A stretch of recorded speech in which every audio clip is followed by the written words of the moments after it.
Assalamualaikum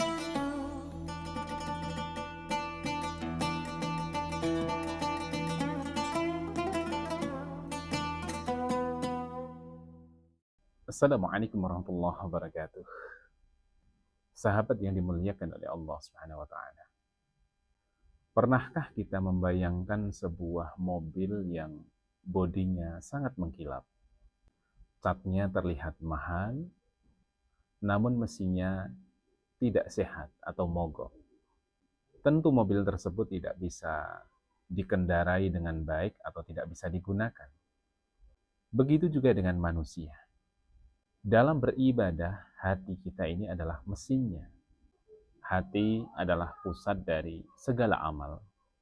Rasulullah Shallallahu Alaihi Wasallam bersabda, "Ala wa inna fil jasadi mudghah, idza salahat salahal jasadu kulluh, wa idza fasadat fasadal jasadu kulluh.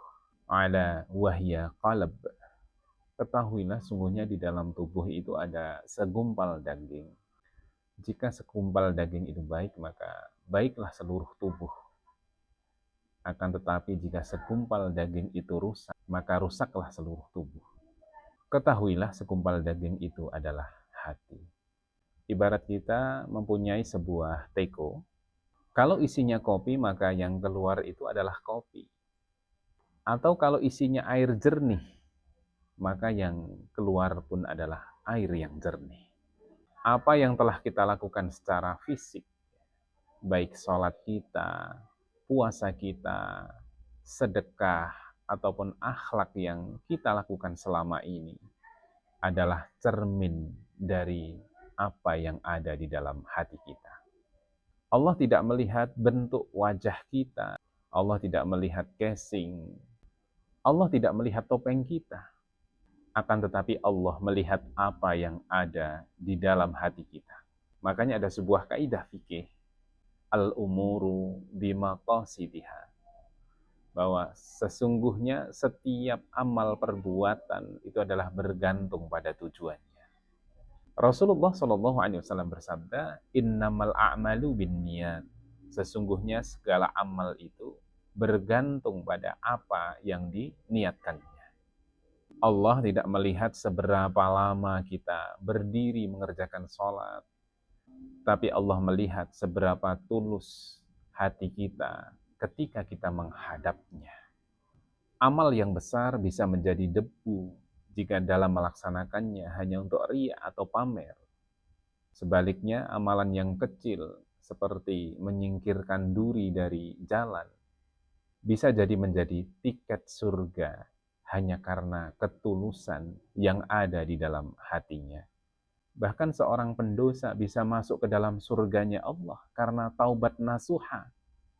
Sebaliknya, seseorang ahli ibadah dengan amalannya yang ia lakukan bisa tergelincir ke dalam neraka karena apa yang dilakukannya bukan karena Allah, tapi karena ujian manusia semata. Sahabat yang dimuliakan oleh Allah Subhanahu wa taala, Ramadan adalah bengkel hati kita, di mana dengan puasa dapat melatih kejujuran dalam diri kita. Dan hanya kita dan Allah yang tahu kita ini melaksanakan puasa atau tidaknya. Kita bisa saja masuk kamar, kita makan, minum, setelah itu kita keluar kamar, pura-pura dalam keadaan lemah, lemas, tak berdaya, seolah-olah kita puasa di hadapan manusia atau di depan orang. Akan tetapi kita tidak melakukannya. Kenapa? Karena kita merasa diawasi oleh Allah Subhanahu wa ta'ala.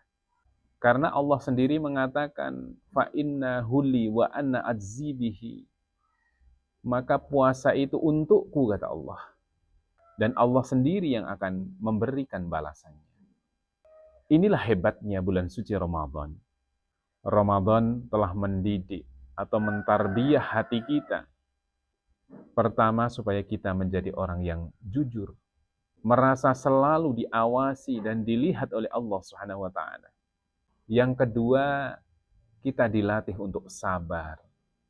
Sabar di sini bukan berarti kita tidak mampu. Kita mampu, namun kita tidak melakukannya karena untuk ketaatan kepada Allah Subhanahu wa taala. Yang ketiga, hati yang akan dibersihkan. Dengan puasa yang kita lakukan akan menghapus penyakit hati yang ada dalam diri kita, baik iri, dengki, sombong, dan berbagai macam penyakit hati lainnya. Sahabat yang dimuliakan oleh Allah Subhanahu wa taala. Agar hati kita memiliki hati yang selamat atau qalbun salim dan amal kita diterima atau mendapatkan ridho dari Allah Subhanahu wa taala. Ada 3 hal yang perlu kita lakukan. Yang pertama, cek dulu niat kita. Luruskan niat kita sebelum kita beramal.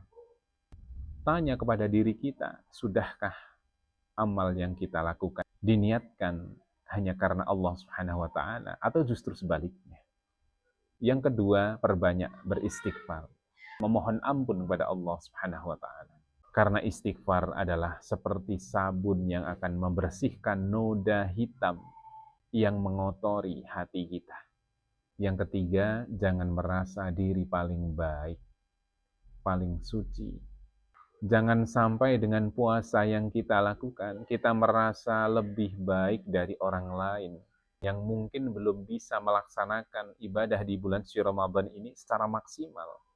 Akan tetapi, tetaplah menjadi orang yang tawadhu atau rendah hati. Mari kita jadikan bulan suci Ramadan di tahun ini bukan sekedar ritual untuk menahan lapar, dahaga, lalu memindah waktu makan dan istirahat kita. Akan tetapi jadikan ini adalah momen servis besar untuk memurnikan dan melembutkan hati kita. Semoga saat Lebaran nanti bukan hanya pakaian yang kita kenakan yang baru, baju kita baru, sarungnya baru, semua perlengkapan ibadah kita baru. Akan tetapi yang baru adalah juga harus kembali dalam keadaan fitrah. Selamat berbuka puasa. Semoga ibadah kita, puasa kita, dan puasa sahabat semua diterima oleh Allah Subhanahu wa ta'ala. Wallahul muwafiq ila aqwamit thoriq. Nasr minallah wa fathun qarib wa basyiril mu'minin. Wassalamualaikum warahmatullahi wabarakatuh.